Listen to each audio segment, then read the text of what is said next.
Where does stress and fear come from? We pretend a lot, especially as athletes, that we don't care about the opinion of others, right? We don't care about what the fans are doing, we don't care what the parents are doing, what the coaches are doing.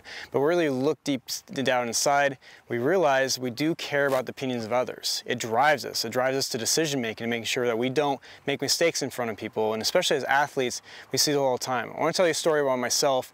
In 2007, 2008, I had some of the best career years in the minor leagues. Statistically, I did really well. I moved up very fast up to the big leagues. But the minute I crossed into the big leagues and got that first call up, my mindset, everything changed. Instead of me when I was playing in the minor leagues, I was just focusing on my process, what I could control.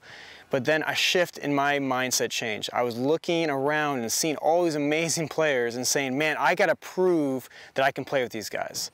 And so instead of my mindset just improving and growing and doing what I've always done that was successful, is I was so afraid of what the coaches thought, what the organization thought, and honestly what my numbers looked like.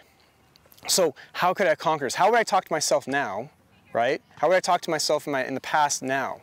I would encourage him and I would tell him, one of the most important things is understanding your identity, making sure that what do you have control over and what do you value. And at Baseball Pros, we call this building your diamond, where we think about four key words that define exactly who we want to be, our best self, whether it's being truthful, kind, having courage, being fearless, being present, being authentic.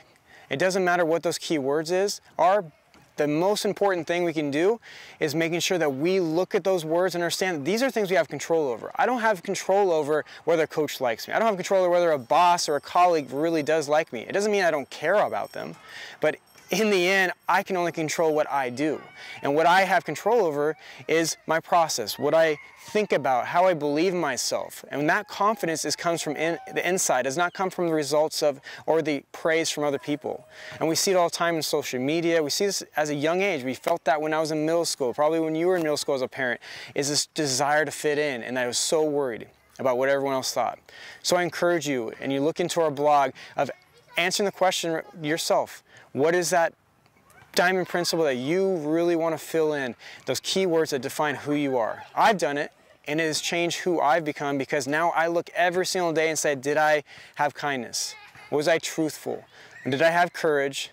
And was I, in the end, did I treat people with absolute respect? Fill out your diamond principles. Here at Baseball Pros, we focus on mindset, skill, strength, and we come home to character. Character being one of the most important things to us. I challenge you to fill yours out and hope that it helps.